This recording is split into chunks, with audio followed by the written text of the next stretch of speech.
Yeah, you're fine. Welcome to another episode of School of Noble Thoughts show. Today we have as a guest an enterprising individual with a keen appreciation for exploring potentialities, delving into the realm of technology through podcasting in 2011 proved to be a revelation, enlightening him to the myriad possibilities available to the digital domain. Spending some time transitioning from podcasting to the crowdfunding space, he successfully raised over 13.5 million US dollars for a product, opening many more doors for him in the life ahead. At the core of his life's pursuit lies the noble goal of assisting individuals in identifying their passions and unique talents, and the most effective means to deploy them for the greater good in this world. Recently, he unveiled a collaborative workspace and innovation hub in the city of Toledo, Ohio, in US, following a prosperous career in digital marketing and advertising. He has transitioned towards educating our younger populace on utilizing digital mediums to generate their own income stream. He has been a source of inspiration over the years, personally for me, with his entrepreneurial journey and his zest, I would say, for the life coaching and public speaking. So, not withholding anymore, I would like to welcome Christopher Eischen. Hi, Chris. Thank How are you for that. Hey, thank you. Yeah, I'm glad to be here. you for coming in? It has been, Chris, a long road for both of us, agreeing and canceling multiple times due to the various life related reasons before our today's call, finally. And I'm so super excited when we could finally agree for today while I was in India, from where I have just recently returned. And so immensely appreciate that. And thank you so much for coming in. Absolutely. And I appreciate your patience with me because we have, to your point, scheduled and rescheduled a number of times. Um, the times change threw me for a loop there at the end there because I was like, all set up to win for our podcast, for us to meet. And then it's like, wait a minute. Oh, that's mountain time. And then when I did the exchange in time, I had to pick my son up at the airport. So we had to reschedule. So Yeah, it's could you? always, It's all it good. feels like something. You met with him. He's all fine. He's at home. Your son. You met Yep, with he's him. home. He's home now. Yep, Yeah, back. lovely. He had gone to Florida and visited, spent 2 weeks with his mom. So Got it. That's a super yeah, nice thing. exciting, thrilling moment. I know as a father, I got a grown-up daughter, 25 years. She lives in London, and it's always a thrilling experience. I can imagine to correlate to that. Chris, Yeah. I would love for you to share with us about your basic education, family, schooling, how it all started for you. So I am more self-taught than school taught. I took some college for marketing and learned it. I got a good understanding of what a business was.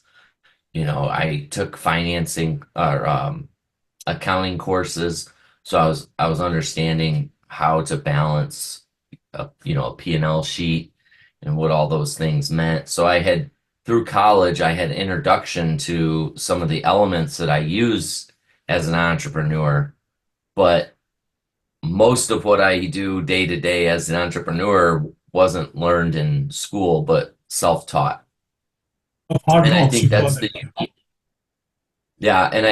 it. the unique position that the world is in today that it hasn't been in the past. So in the past, the conversation is school is so important, education is important, and I agree with that. I don't agree that the universities are doing the job that they are meant to do for our children, and that we're spending a lot of money on these universities for our kids to get education, and they go into the world and they're not ready They're to not do the ready. job at hand. Yeah, agree. Yeah. So you tell us about your background. You're like your dad, mom. What were they doing? I mean, what was the Yeah. profession they So, were into? my dad was in robotics, and that was a new blooming field. He worked for a paint company called DeVilbiss here in Toledo, and a big corporation, global corporation came in, ABB, and they bought DeVilbiss. And when that happened, he moved to Europe and lived in Italy for 6 years. And he was installing the robotic systems for the Fiat plants in Italy. Is it? Wow. So, yeah, kind of cutting edge technology, and they were inventing as they were building. So, um, he was a very, very passionate about what he did for his work. Hmm. And in so wasn't home very often. And I lived in the United States with my mom because my parents they got divorced when I was real young. And so my mom had started off as a single woman in America, just struggling to pay bills. She went to college, but was like struggling. I think she got some sort of business degree, a bachelor's in some business. So she had an office job, but it was just enough money to To keep keep to afloat. keep the ball rolling. Yeah. Get it? And it And wasn't how old were you when they got divorced? Like when your dad left? How old were you that time? 2 years, maybe 3 years old. 2 3 years. Yeah. Hmm. Yeah, real young. So you don't remember much So of with your dad. Not much of. no, I don't remember my dad until junior high school. That's like when I was younger. I know he was around, but there's very few memories with him. He worked a lot in that new field and technology, and he loved what he did, so he just was always doing it. And it's interesting because it's like as much as there was a part of me that resented that at the time, there's at where I'm at now, there's so much respect for it because I understand it, right? Like I can respect the fact that he was in this new field and inventing, right? And when you're in Right. that space, it's easy Yeah. to be so consumed by it. And Yeah. so if you're not conscious and aware, which is one of the things I created for myself to keep me focused and not just the project at hand, but my life as a overall. Because we get busy. So anyway, that's something that I've put a lot of my life energy into is to focus on all the things, not just being really proficient at the thing I'm passionate about. Does that make sense? Oh, it makes a big, huge sense. And I mean, why I was asking about your dad at what stage, because usually, as per my experience, with all the conversations I've had with people from all around the globe, it's if you have that thing from genetically from your one of your parents, and they get up to if you are with both of them, up to 7 years of time. I mean, that's how your mental makeup starts building up. I mean, the Hmm. researchers have proven. So whatever you have till 7 8 years of your age, you do get into yours, inbuilt into your character, into yourself. So you say that you started very young. You went through the school of hard knocks, basically, and the experiences taught you the life. And so I was just trying to find out what was the connection with your dad being in robotics, and he left the country to Italy. Also, not an easy job. Not everybody would take such a dynamic decision at that time. Right. And it must be, I don't know, 40, 50 years back, right? Yeah, We're it'd be talking 40 years ago. Yeah. yeah, 40 years. So not everybody could do that. I mean, leave everything and, just take the decision. So yeah, that was, I assume that that should be a great inspiration for you. So is this, so you went to a school, you started your schooling, you were on your own with your mom was helping you, right? Any siblings and all, or you were all by yourself? Yeah, so I had an older brother. He's a year and a half older, but he Okay, was born deaf. okay, sorry So to hear. being born deaf, I was his communicator. So you were helping him. So I Okay. Extra yeah, responsibility and on you. that yep, it's interesting that you brought up the youth because a lot of what I did for my son, or I mean for my brother, is what like drives me in what I do today. Right? So like for my brother, I was the communicator.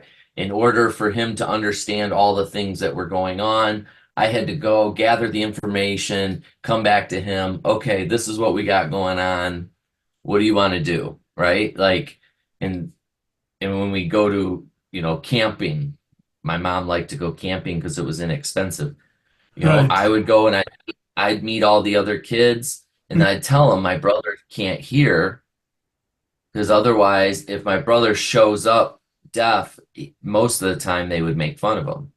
So I learned how to best introduce him, right?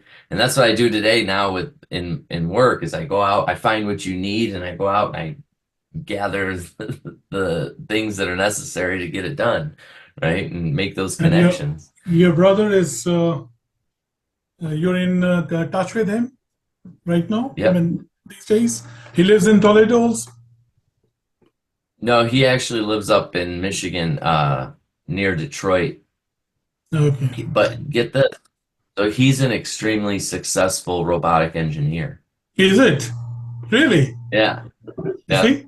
You see? So that's what we yeah. were talking of. Something comes up. It does comes up. I mean, I think you were 2 years old. He was a year and a half older to you. So you must be three and a half when your parents divorced. So maybe that could be an inspiration. The dad could be the first inspiration for him. He was a Hmm. robotics man and he got into robotics. That's Yeah. so, that's so, this is a law of the nature. And so you were like a fatherly figure, I would say. I mean, helping your elder A brother care in a a way. caretaker. Yeah, Yeah. caretaker in a way. Yeah. So you had Yeah. that extra responsibility right from your childhood. Well, chosen. I think it was a chosen responsibility. I remember a moment choosing it where there was so this happened. We, my mom started dating somebody, and so we went to his house, and he lived on a farm. Yeah.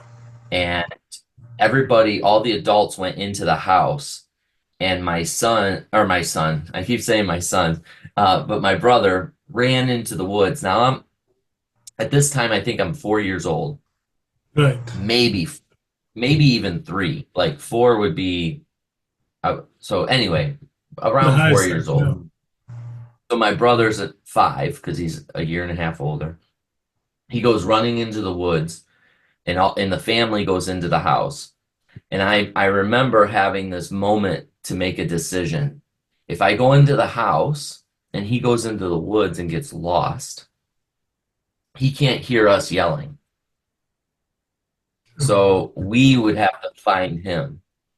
And so, whereas if I follow him and I'm with him, at least I can hear and I can yell so we can get out of the woods if we get lost.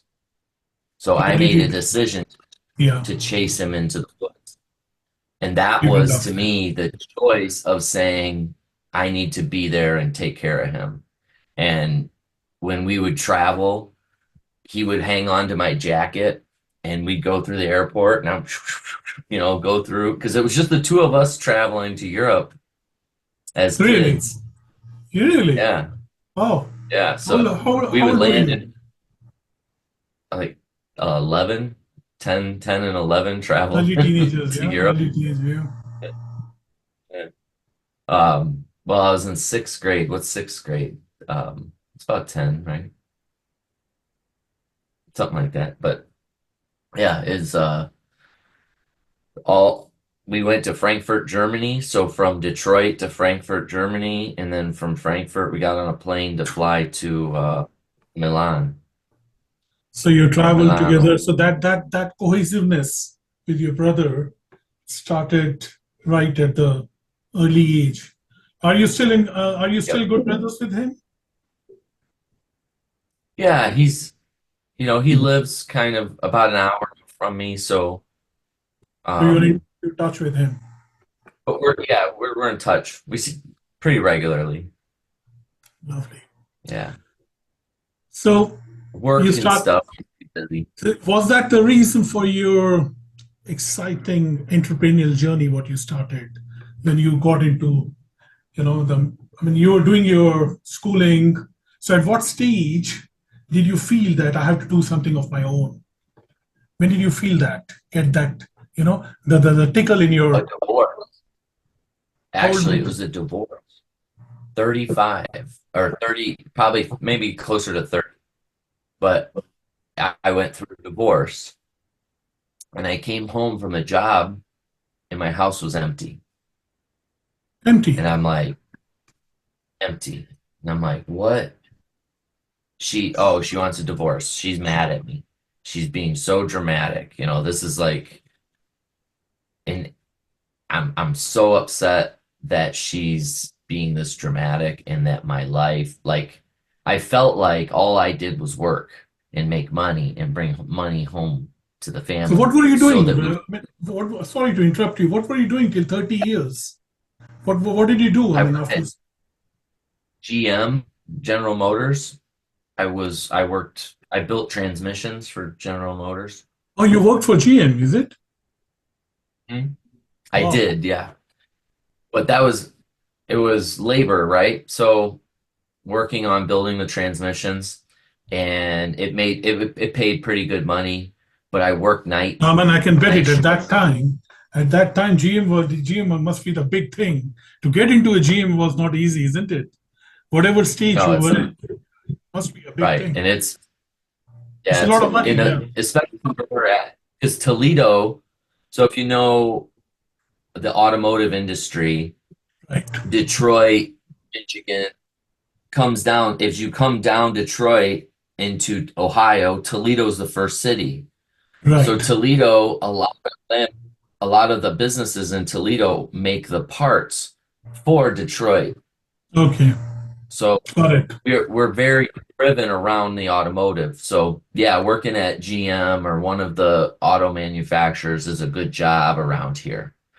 And so for me, I thought, oh, I have the best job you can get in town, I mean, right? yeah. I'm family. I work night shift. That sucks, but I paid for was able to support the family while my wife got her nursing degree.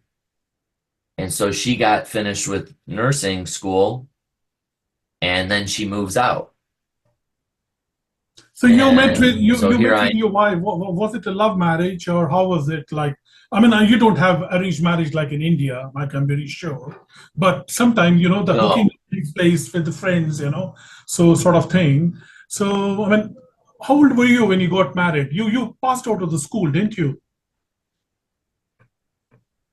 So well, marriage for me was a little wild ride. Okay, I got right out of high school and had my son was born. So it was kind of like we got engaged. We found out she was pregnant. We got married sooner than what we were planning. right. We had the baby was born and she decided she didn't want to be married and she ran off and I was all That was within one that that year. that was a bad experience, isn't it? Yeah, That so was a bad that changed. It was a horrible experience for me and that hurt me. but my focus was my son, making sure he's taken care of. So that's what I did. I took care of him. And I met a girl that had twins that were the same age as my son. So I helped her raise her kids. And in doing that, like with the kids, we kind of started to get feelings, and then she ended up pregnant. And it's like, oh, well, so we actually didn't get married right away. She got pregnant, my daughter was born, and my daughter was 4 years old, and she decided I want to get married. It's like, oh, okay. So we get married. I start working at GM at night shift at GM, and then she gets her nursing degree, and we're married not even 2 years, and she moves out. And so, like, I So looked at my life. is this the second one? Is this the second woman? Right, The second one. correct. Okay. So you So have you had multiple times of wives running away from you, is it? correct, and so that was my reflection of myself of like, what am I doing? This isn't working. Whatever I do, my job, I don't like my job. I don't like the relationship, the life that I've created, the world I'm living in. I don't like. You don't like What it am I doing? So I want to stop. I got to do something different. differently. And that was my podcast. That was a challenge from my mentor at that time. So that was one of the things I did is I said, "What how do I do something different? I don't know." So I want to find people that are doing something that I want to do. And I'm going to start paying attention to them. What are they doing that they get to do that? That they get to live this lifestyle. They get to have this abundance. How is that these people have that and I don't? I work hard. I The Chris, 12 the thing is hours. that you are you are you are a part of I mean you are a volunteer for Lewis Howes, the School of Greatness, and I'm a big follower of Lewis Howes. And whatever he does, he's a great inspiration for me personally. I'm in love with him. And I would say that there must be a transition period for you when you were having your wives running away from you, literally. First wife went, second wife went, and you were with children. How many children you had at that time with you? Two of my own, So but she two, had two. two. Yeah. So she had two. She went. So she took her children and left, right? And you had your two Correct. kids. So now you have two kids. How old were you at that time? 34, 33, So that's somewhere Jesus around there. Christ's age. That's Jesus Christ's age. Yeah. You're a grown-up man. So 33 years old, the two kids do not know life in turmoil, basically. And now today, you are a leading volunteer for personal development legend like Lewis Howes in the School of Greatness. So you have a transition. It's a huge transition what has taken place between what you were at 33 years and what you are today, isn't it? Do you feel that? Yeah. I Oh, mean, absolutely. that's something. That was, I mean, it's so much of a transition that has inspired me to ask you to come onto my platform and talk to you. You know, I mean, Thank you. I'm sure I would have been doing other cases, isn't it? So there is a huge change which has taken place in you. I mean, we'll not get into your childhood anymore because I mean you have shown me the later stage that you had that turmoil came up in your life. So tell me, what was that moment when you had two kids with you? You didn't like GM anymore. I mean, you wanted to change something. So what was that Yeah. thing? Where did it start for you? For me, it was that moment when I came home to that empty home.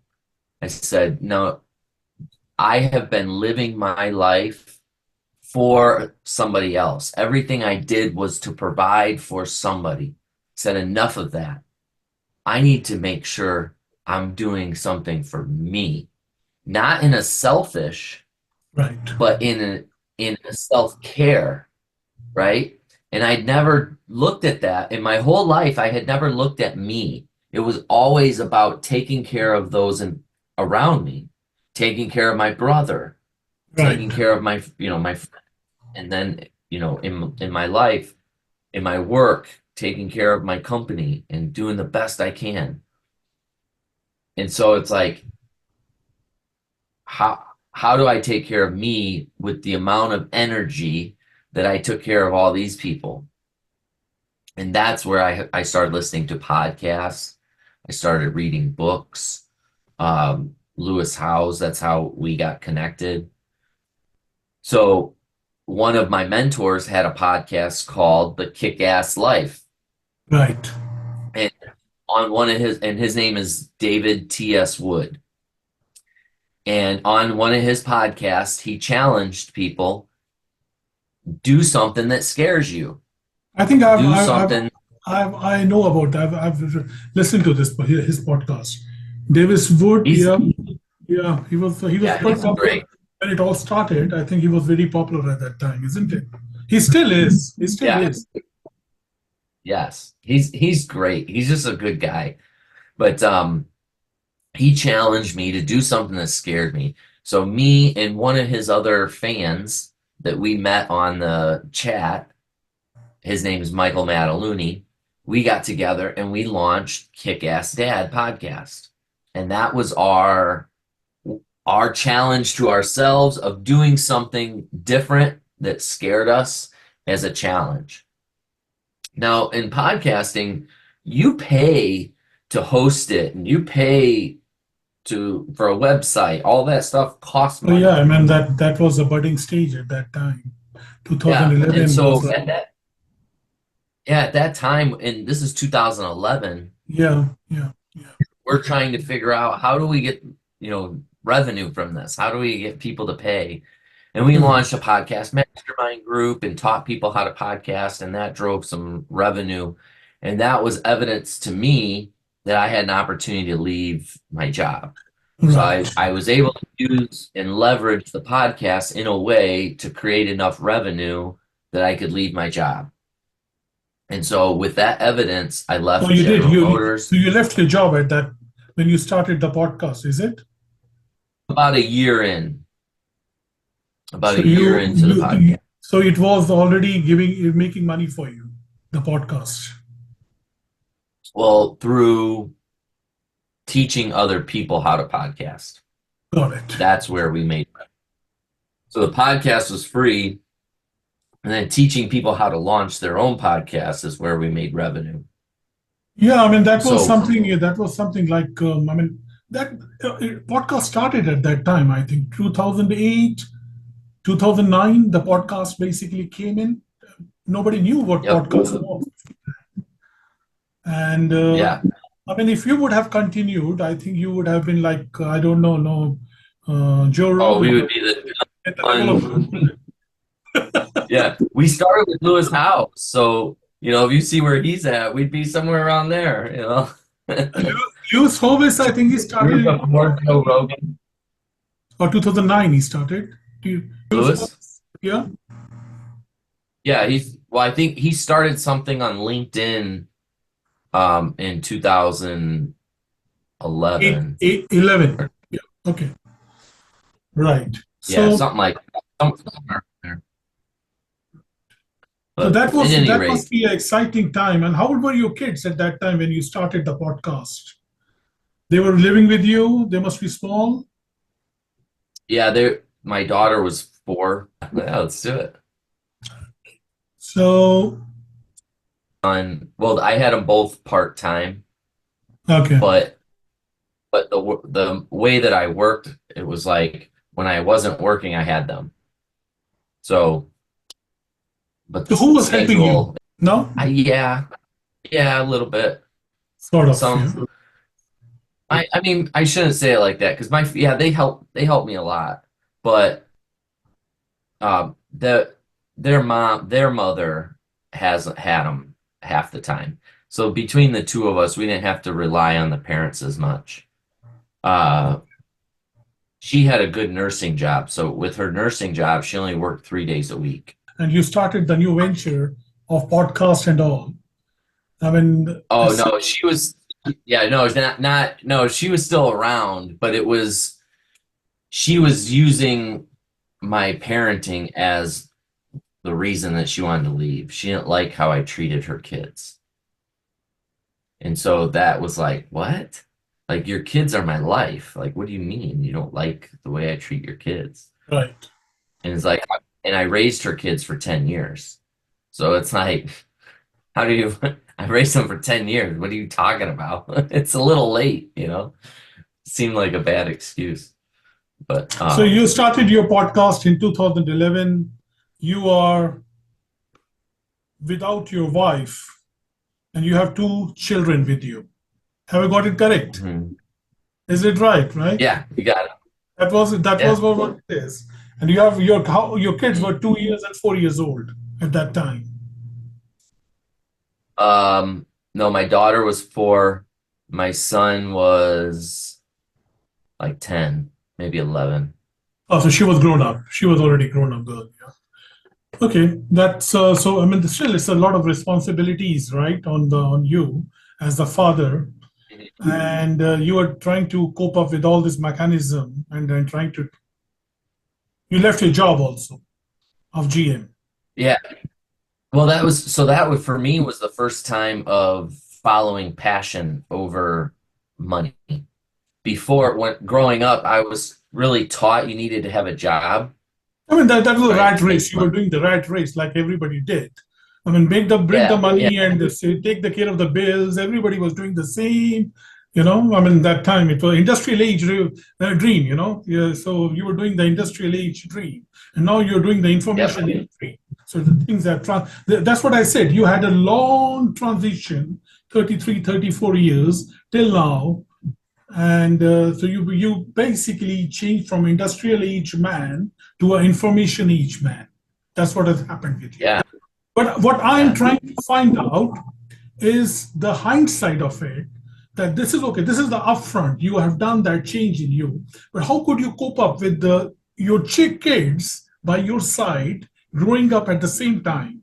I mean, is I know when you get into entrepreneurship, you are working for 18 to 20 hours a day to start with. Yeah. You don't have time for anything.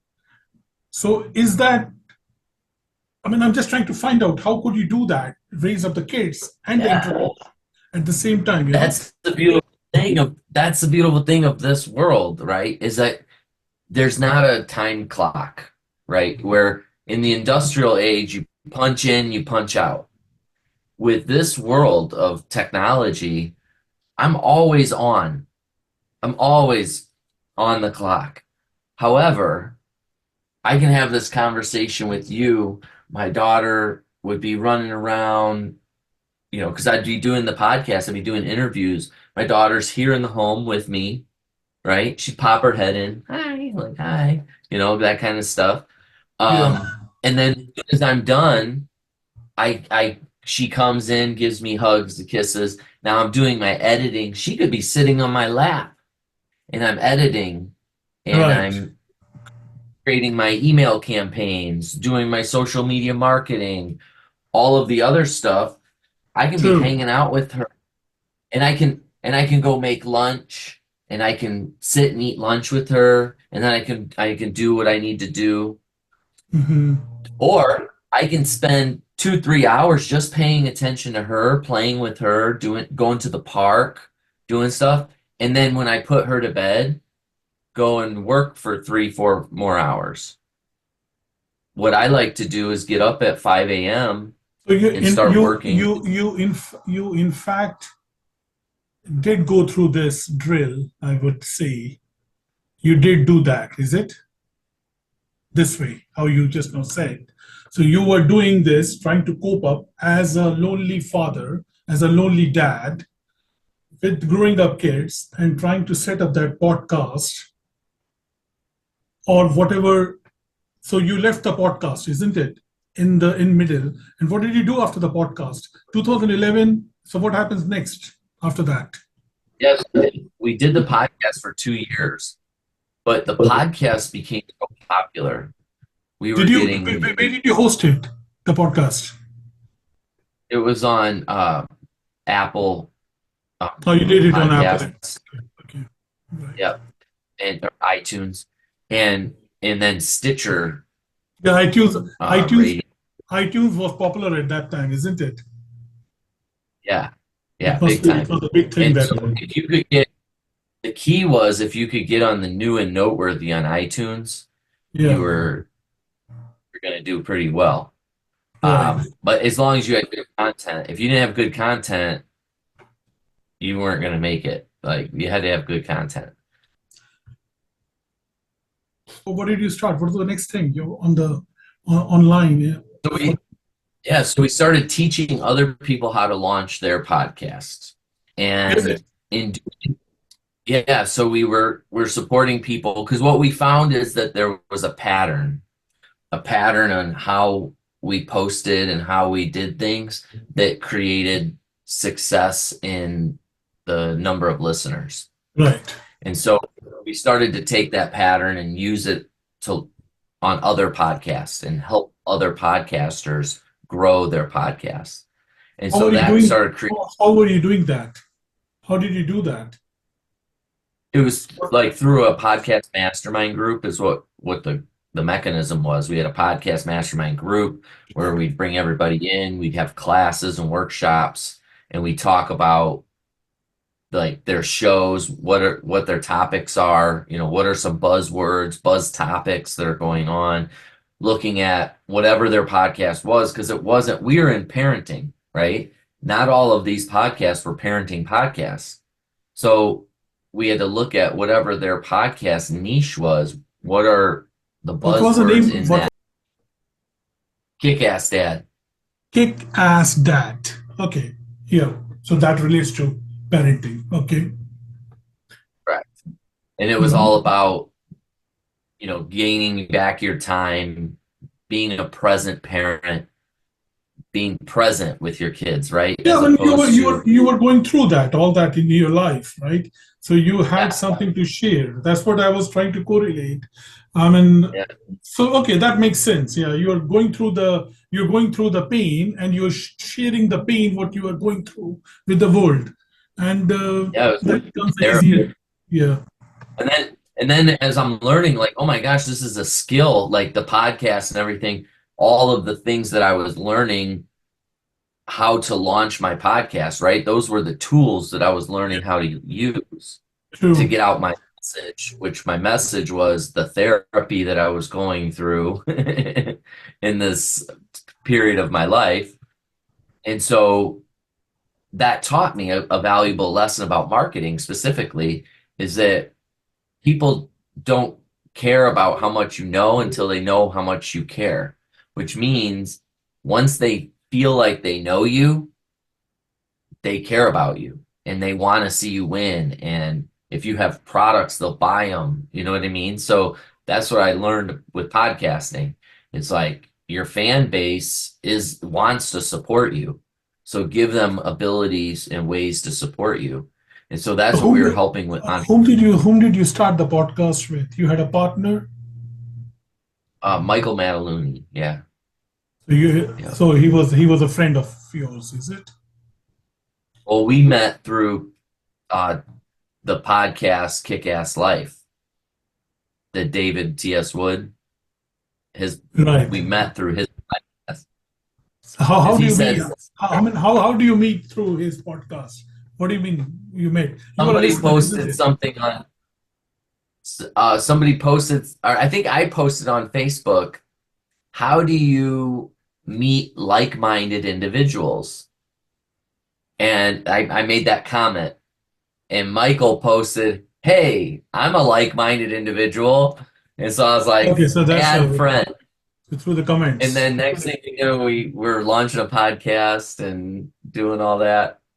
Um, Well, and that this it is was 2000. This is 2011, is it? Isn't it? 2011, 12. yeah, Yeah, Yeah, and 2011. I mean, Facebook was, I think, 8 years old that time, and you guys were working in GM as blue collar skilled laborers, and you were good in Facebook and all. So that's the beauty of America, I guess. Because in the other part of the world, I mean, especially in Asia, people didn't even know what the Facebook was in 2011. I mean, Right. I'm talking of India. I mean, India got the boost after 20s when technological things started, 90s. So before that, even in Europe, if you go to the central part of Europe, you'll not find people. They didn't know what the internet was basically till the beginning of this century. I mean, till 2000s, yeah. So you guys were Yeah. at that time enjoying. I mean, that's what why people say that America is far way ahead, although things are changing. But I think America will be a leading power in the world in the many of the things. If a blue collar job person can do a quick shift from his day job 9 to 5, whatever your night shifts or day shifts you were doing, and then you did that, and I mean, you can, I mean, not everybody can see that. Okay, I'm doing a day job in a factory, or let's say any other skill job, and I want to start a podcast tomorrow, right? It's not.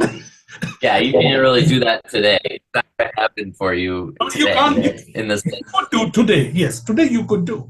Today we have those possibilities, but not at that time in 2000 back in when it all started. And even today, Chris, if you were to speak about people, not everybody will do that. I mean, people are so, they get so comfortable with what they have. Nobody wants to take a risk, Right. right? He Yeah. says, I've got But for, this coming in but every for month. me at that time, for me, it wasn't a risk. It was a necessity because what Oh, I was had it? been Oh, it doing, was the like, old Chris had to die for the new Chris to come, not die, but like yeah, I had get to it. put I had to put the rest, those habits, those thoughts, those people, everything about my life that was had to change because what I was doing wasn't working. None of that was giving me the vision when I closed my eyes of what the life I want to be living. What's that when I open my bedroom door? What's that look like? Right? Like, if I want that to be my reality, I have to do something different because the actions and the habits that I'm doing today are Yeah. giving me this life I have. If I want to continue with this life, then sure, keep going. But if I want something different, I have to do something drastically different.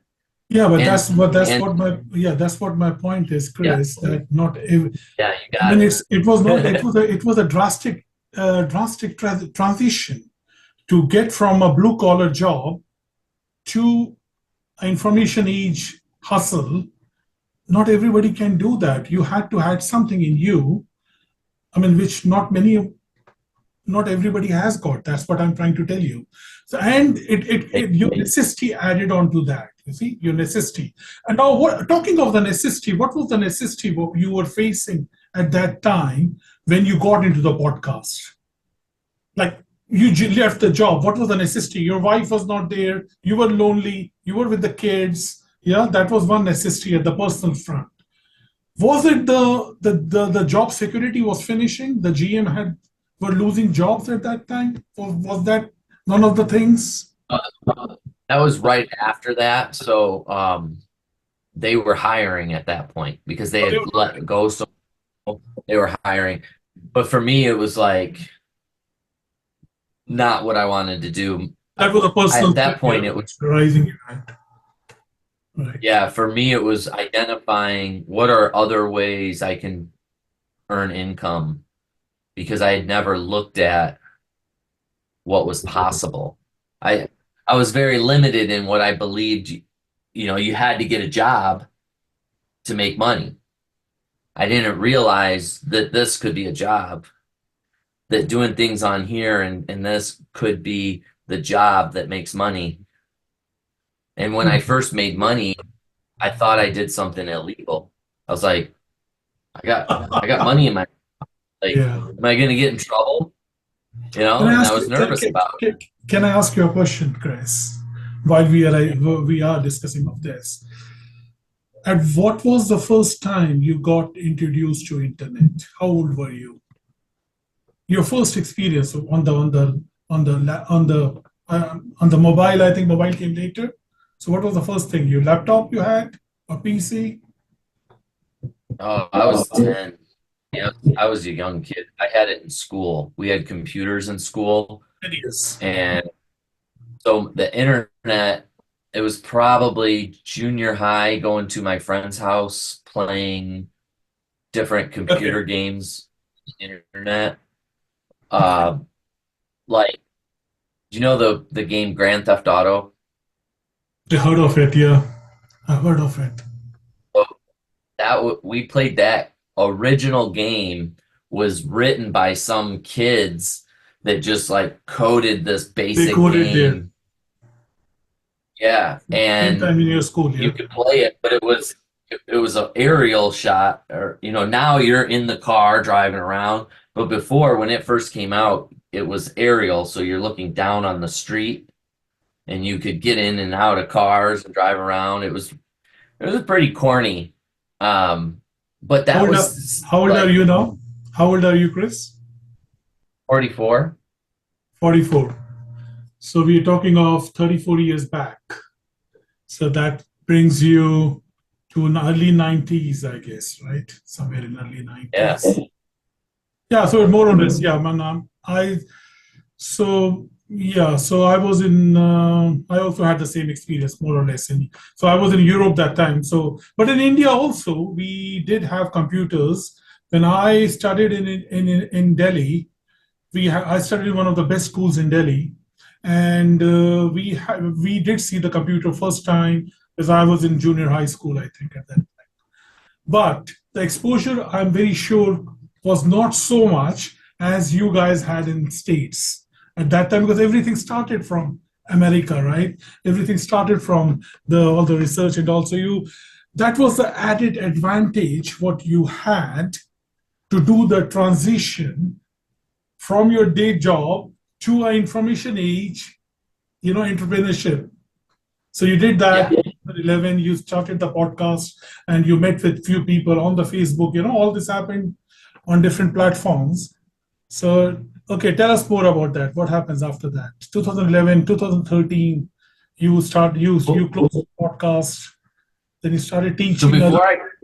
Yeah. before the podcast, I didn't really know computers, programs. I didn't really mess with them at all. Now my Right. best friend in my room, like he was my roommate. He moved in with me when I was in my separation period with my when we got divorced. Right. So my friend Adam, he was the computer guy. He knew he would tear them apart, build a Okay. computer. Mm. He would do a phone where you could like take a recording and put it on a pay phone and then get free. You could use it for free. He would hack the pay phones. He was a nerd, a huge computer nerd in the 90s. And so I loved having a friend like that. So when I started the podcast, I had no idea what I was doing. And I went to him and he showed me how to get the computer to go work and all that stuff. Exactly. Now, so And now you're answering my question. Actually, I was still not very clear on that. I mean, I was just trying to find out how is it possible because till to date, it's not easy. I have yeah, spent podcasting going to the technical side of the things. It takes years, man, years. There's so many things there. So, I mean, you're just starting it. So that's the answer. You had your friend who was a so nerd. yeah, what do I do? Yeah. Well, at the time we had oh, I have it here somewhere. Where is it? It might be in the other room. But I had a little microphone that my mom taught at the local high school, and at the high school she had one of these microphones.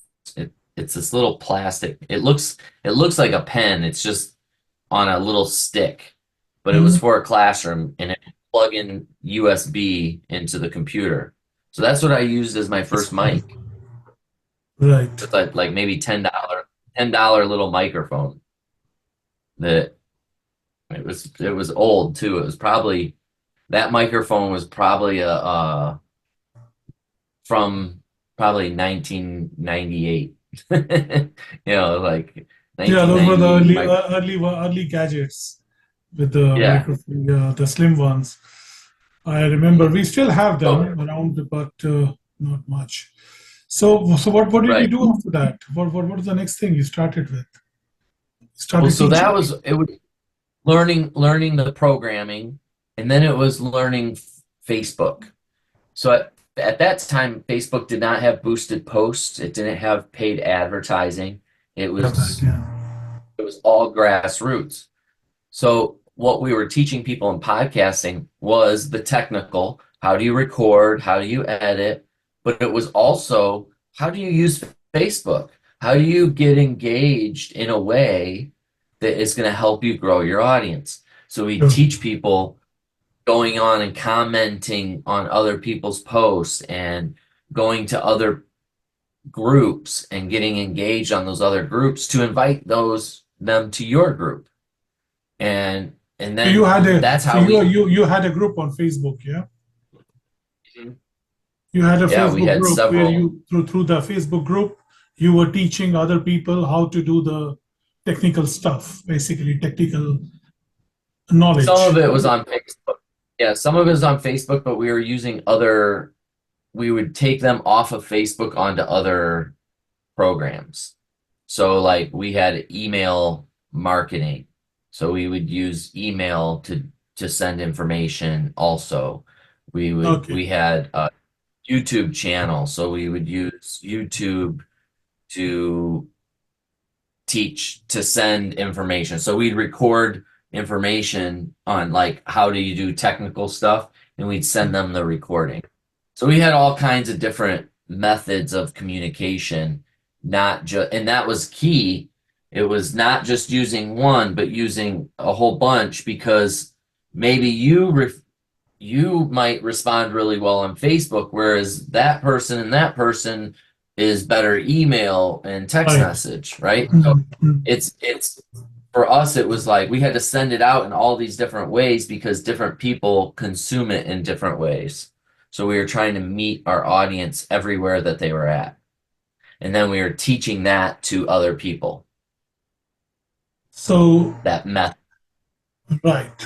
And then what happened? You kept continuing doing that till So, well, people were like, well, I have a I don't have a podcast, but I have this gadget that I was gonna show you the one product. Hold on, I have it plugged in right here. Can I unplug this though? No, my you computer. said that the one you crowdfunded, is it? Yeah, it's thing charger. The problem is it's plugged into my wall and my computer's plugged into it. I should be okay. Hold on. It just killed my light for a second. We're still good, right? Yeah, yeah, Yeah. sure. All right. Take your time. Take your time. There we go. So, can you see me okay? Am I back all right?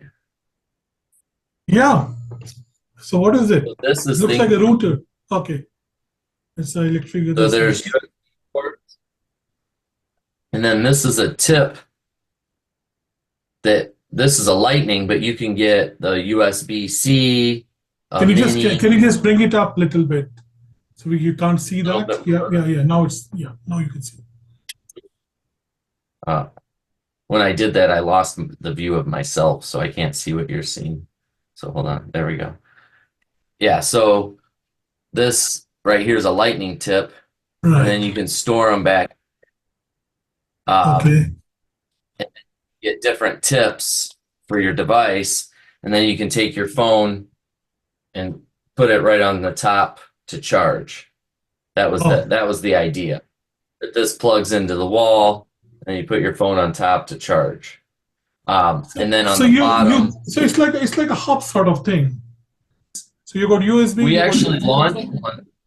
Yeah. We launched one in the UK also. It looks like different, obviously, because you have different plugs. So Mm, it's more sideways.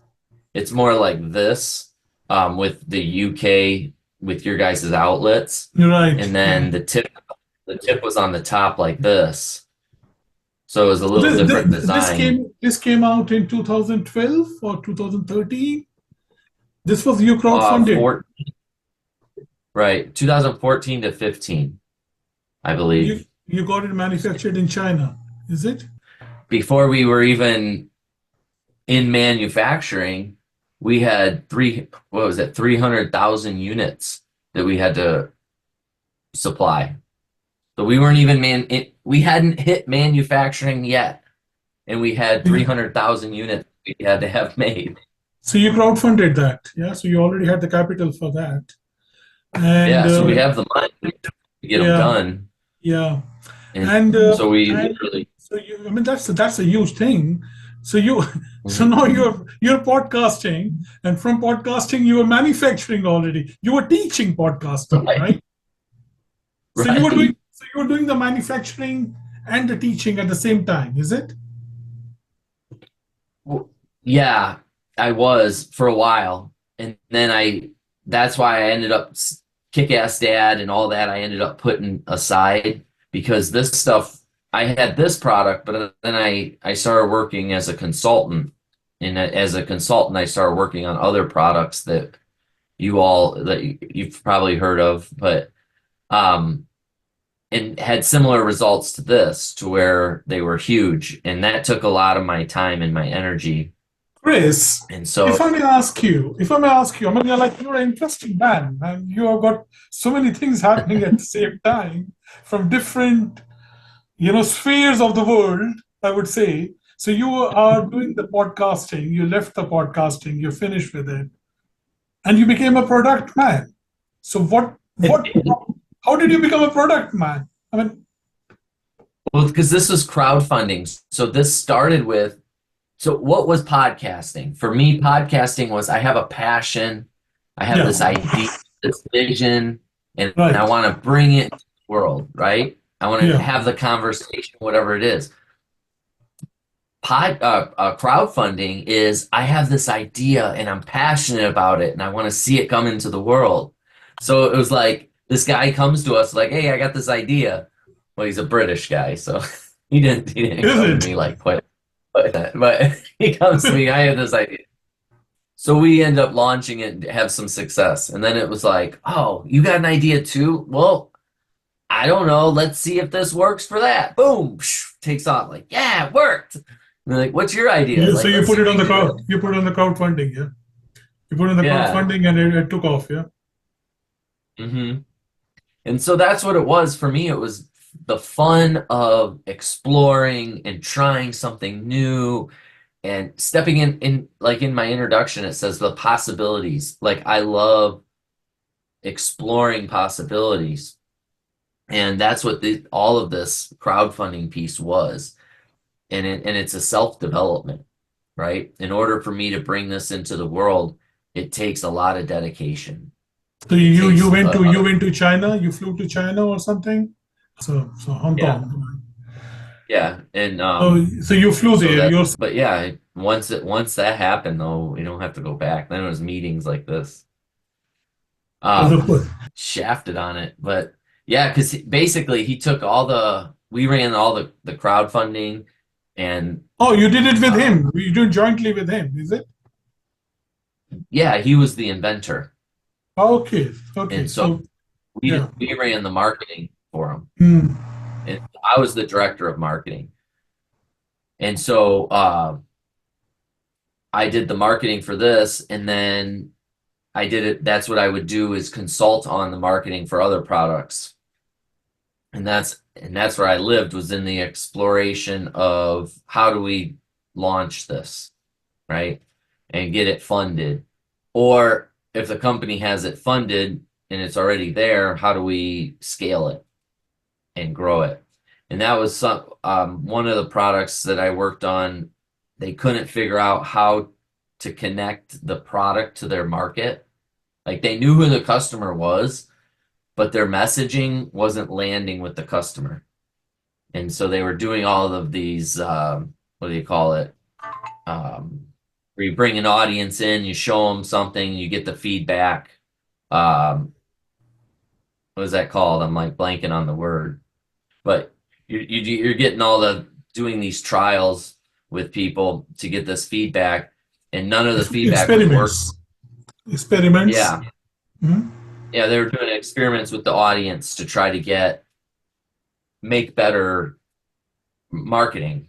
Yeah, yeah, And I came I in know and what you do. Yeah, right. Yeah, there's a word for that. Right. yeah, Yeah. it's like So the yeah, let's leave it for test experiment. audience. Yeah, test Yeah, audience. Yeah, test. right. There's a Yeah. word when you bring So, in the software, you bring in the software, then you test the software. But yeah, right, right, so right. we would do that, and then it's like, oh, this isn't working. So I would change things, and then boom, watch them take off.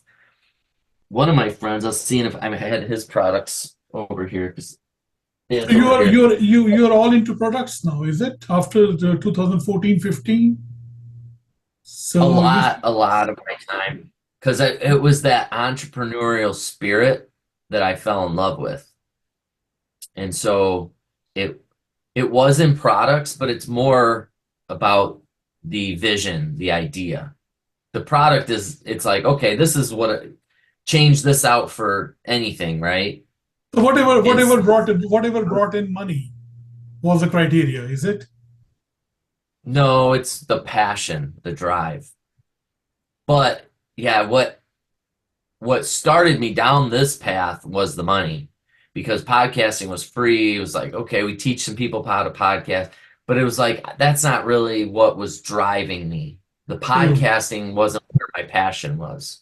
Right. Parenting, parenting was something I love being a father.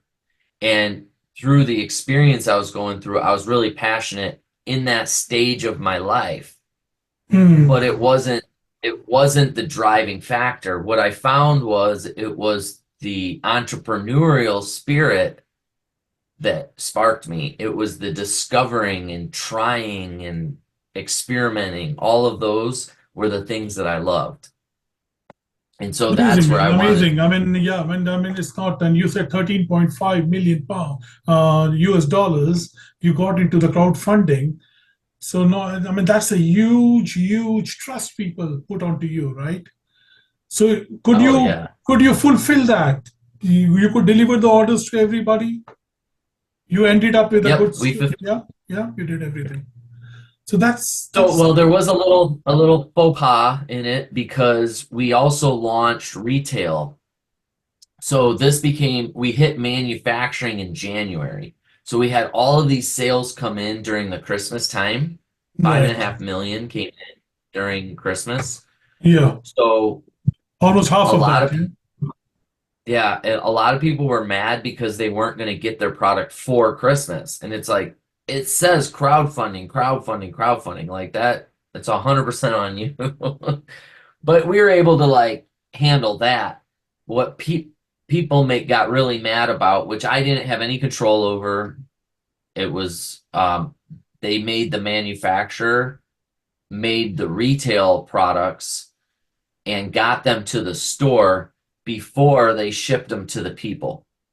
So people were going into uh Best or Sam's Club.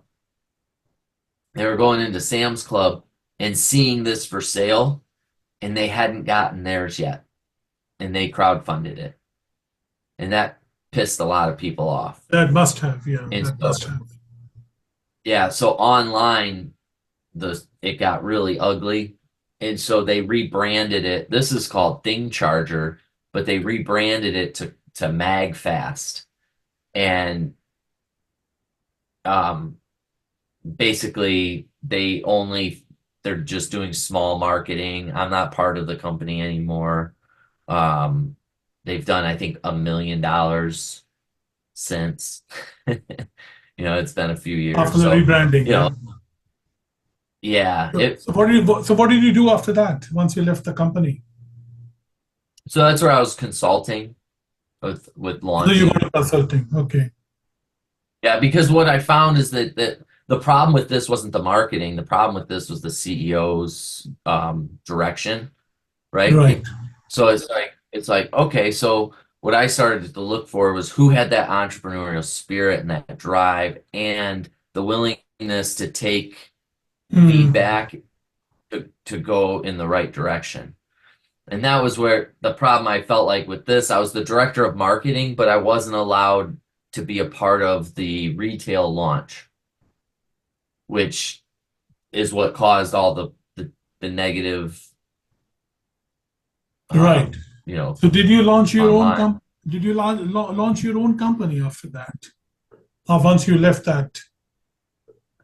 Yeah, so since then I've launched an apparel company. I own a wrap company. We do signs and like food trucks and business vehicles. But and we even do personal vehicles, but I try not to do those as much because the the goal is to help with promoting your brand and products, right? So apparel, tchotchke stuff like pens and sunglasses and I have all kinds of stuff on my desk that we Right. do for trade show. So But so these it's are like, all e-shop you have, yeah, sort of e-shop online. So hmm people can come there to yeah, your so, website and buy them, yeah. So that's yeah. So if you go to ToledoCustomApparel.com, you can get apparel. Like I'm yeah, wearing a we'll t-shirt put here. in all these links to this when I upload this episode. So we are going to market that. So I'll put up you give me all the links, whatever you are doing. We're going to share that. So apparel is one thing, and then you have the second thing you said is the vehicles. So are you it's like a rent a car sort of thing, or No, we wrap them. So we put a vinyl, like a sticker basically over the whole car. okay, So right, if you think of a food truck and they oh, want to promote their thing, so we would wrap that food truck. Or if you have a construction company, this is something that people don't, they underestimate the value of these things. yeah, But if you own a construction company, people are driving by that construction site, they have no idea who that construction company is. But right. if you wrap your work truck in your company name, now they see, oh, that's It's Chris's work advertising. or Chris's Yeah, trunk. And then what I had is I had a junk removal company. They came and they got all their vehicles wrapped. right.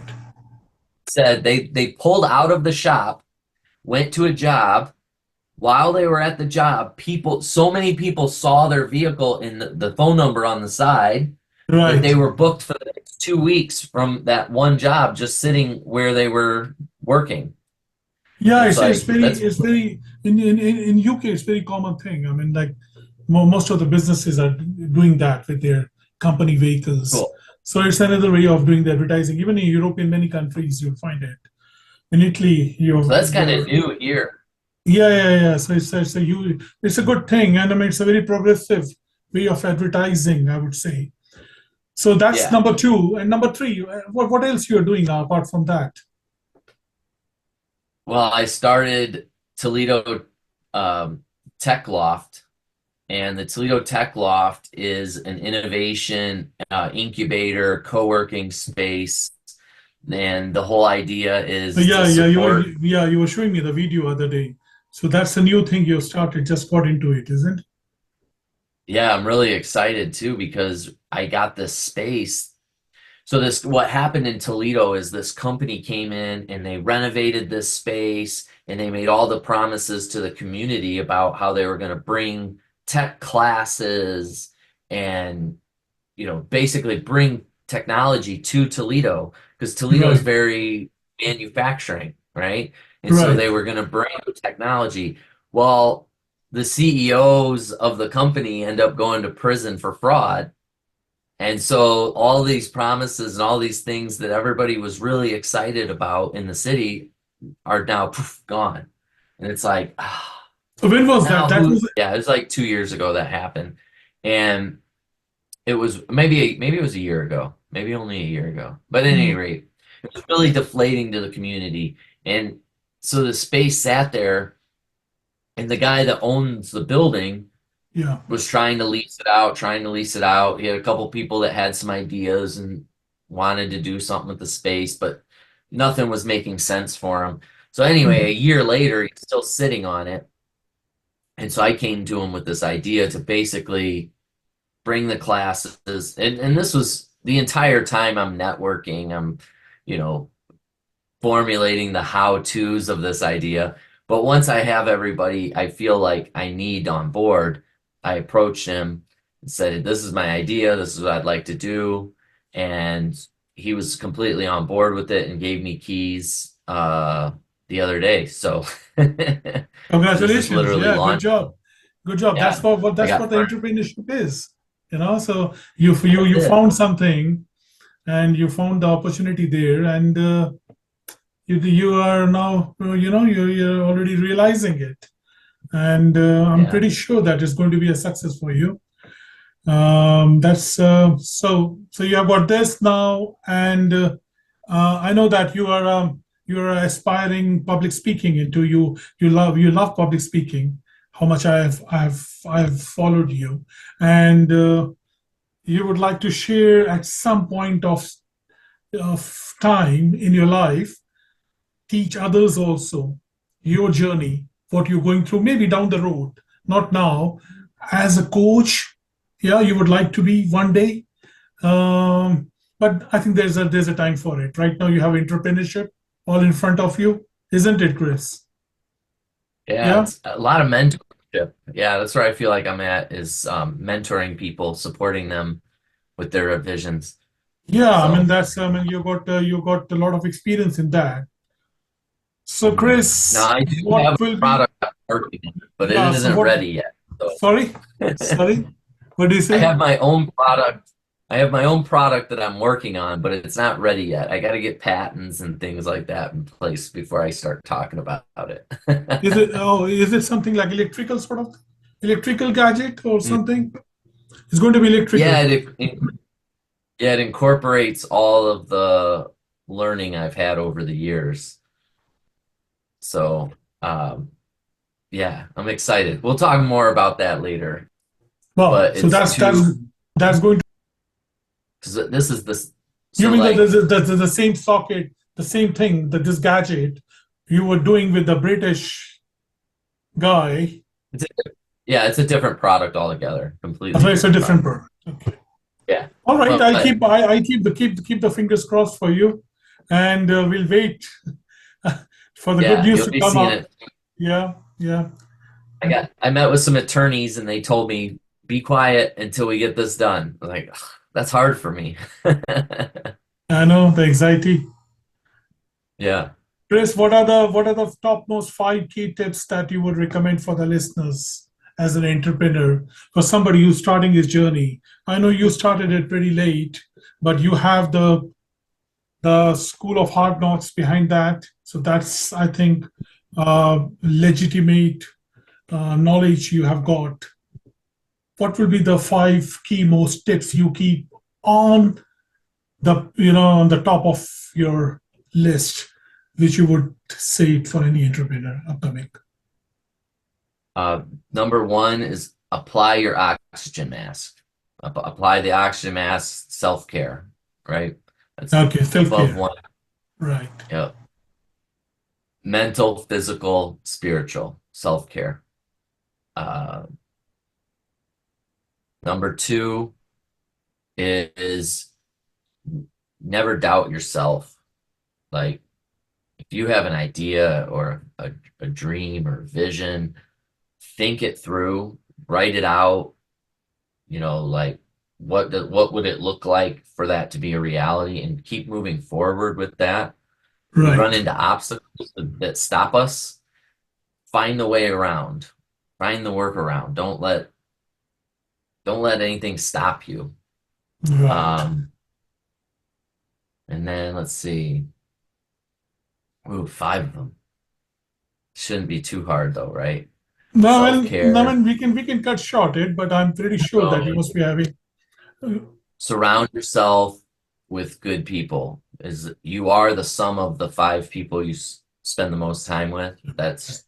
It's true. It's the way of thinking. Steel sharpens steel. So you want to be in a community of people that are Smarter than striving you. forward together. Right. Yeah, right.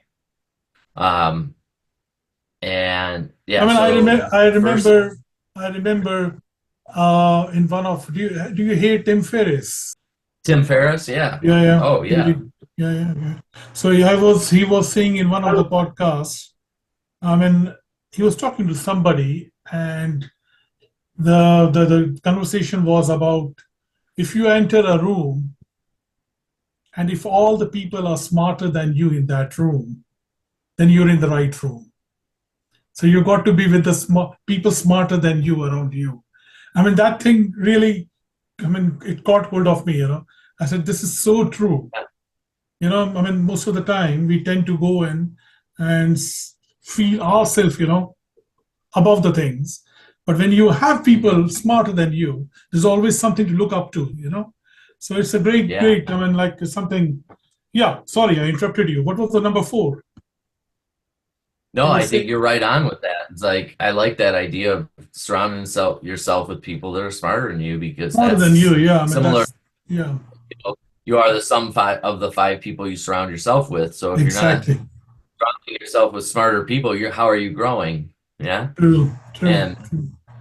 and smarter than you maybe in ways that you want to grow, or for me, I don't want to worry about the accounting side of things, so I surround myself with an accountant so that I Right. don't have to.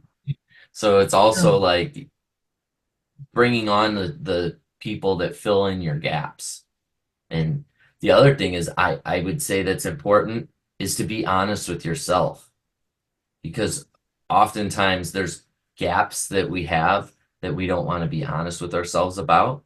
And so we continue to do the thing even though we're not the best at it. And if we can learn to like hand off those things and be true to ourselves, then we can just true. grow that much. We can accelerate faster and further and all the things, right? It's Right. compounding. So True. that's it. That's all I got. It Got it. Yeah, I mean, that was just, I mean, there's no, was I mean, fun. there were a lot of them that was a good value. What are the future Yeah. plans you would have for you in the industry and as a digital enthusiast, as an entrepreneur? What is the future plan? Do you have, I mean, you said one of the things is the patented. So you're waiting for that patent to come up. You started with this new venture of co-working space. What next, Chris? What do you have in the shares? I mean, Like, what's yeah, the happening down next the thing road? for me is really my thing is to, so if I think about my contribution to the world, like the way that I am, if I died today, what would I leave behind? That's really, I think in that level of terms.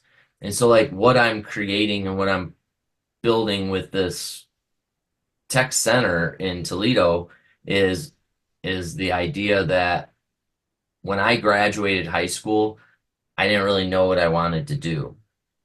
College didn't seem to prepare me to figure out what I wanted to do. And the job that it got me, it really didn't require the college learning that I got. I still had to learn the job. So it's like, I want to be a place and I want to create a place for people to get the education that they need to do the work that they want to do, that they're passionate about, and to do it Sure. well and effectively. And with technology and the world that we live in today, it's possible. Right, it So, is. yeah, that's my legacy, the thing I want to leave behind is that the kids, the youth know where to go to get the education that they want. Not necessarily, I have to go to college. It's where do I go to get that education Yeah, I that I think used to get? now it's changing. It's changing a lot. I mean, now you don't need to have, I mean, when we grew up, Chris, we had the professions already predefined for us. So I served, my dad Mhm. was an army officer. He was ex-colonel in the Indian Army. So we have that. So he wanted me to step into his shoes, and I wanted to go for Marine Navy, Merchant Navy. So it's a merchant side of it. The idea was to travel the world, earn money. That was the whole thing what I had in my mind at that time.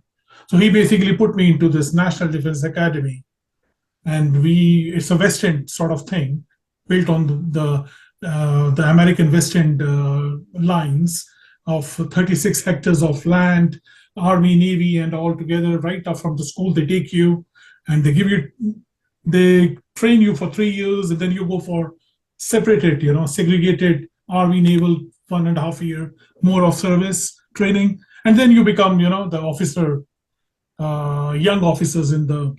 So he sent I was. I mean, it's a very tough uh, entrance exam you have to give, and keeping in mind that in India there's a lot of population, so the jobs are very very scarce. So you really have to go through. You have to be really the cream intelligence in whatever. So you have the physical test, you have got the interviews, you got the exams. So I went through. I was 93rd All India, and I go to this academy, and I can see the people, the discipline, yeah, everything. And my classmates at that time, they wanted to be engineer, doctor, mechanical engineer, computer engineer was something coming up at that time. And these were all professions we had.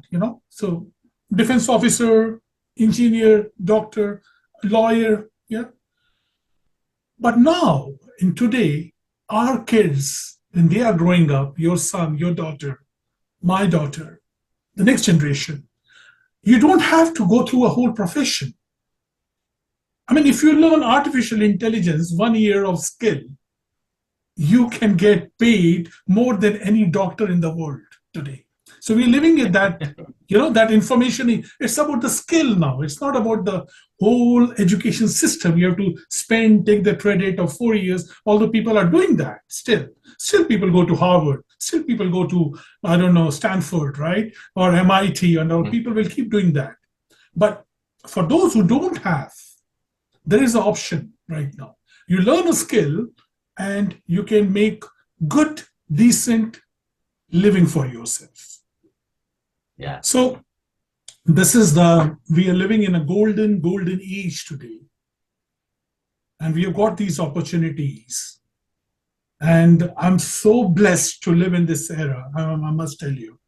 I get to meet with people, this technology. You're a digital enthusiast, so I get to meet people from different part of the world. I mean, I'm meeting a spirit from the growth, the enthusiasm of Toledo in Ohio in US, sitting in the south of England, and I meet somebody tomorrow, next week, in south of India, maybe, right, or anywhere in the world. The people have got those opportunities now. So it's an amazing time we are living in.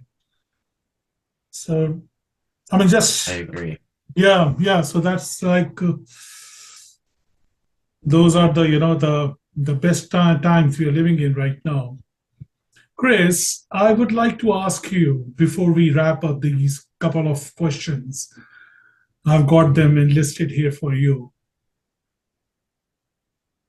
This is one of the questions we have from our previous guest I had on the School of Noble Thought show.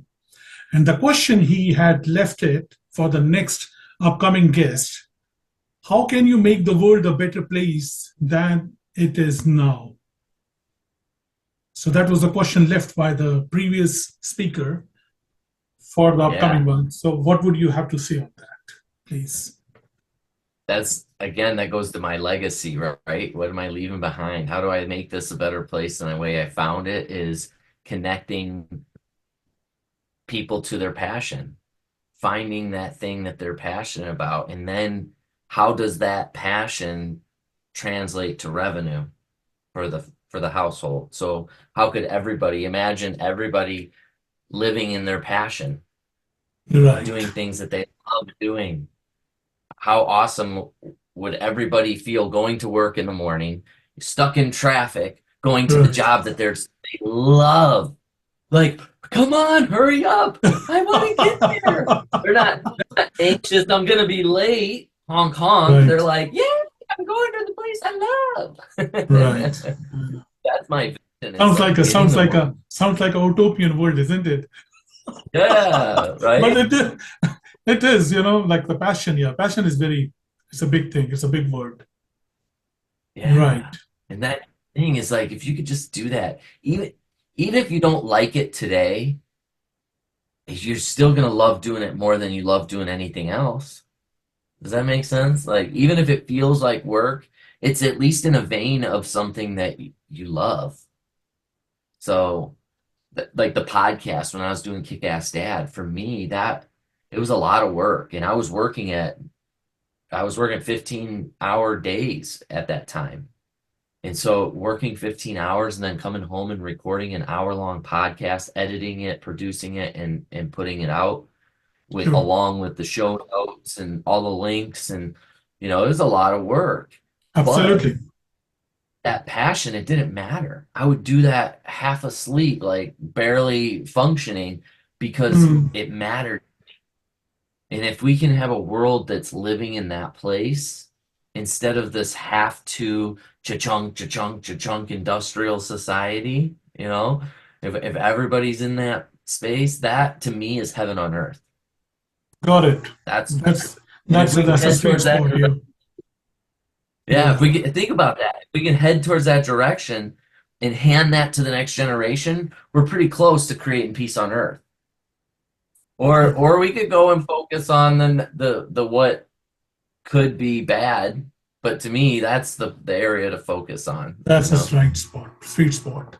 Yeah, Chris, what would be yeah. the one question you would like to leave for the upcoming guest, which I'll be having? I don't know who is that going to be. Yeah. What would be your question for him to come up, which you would like me to ask him?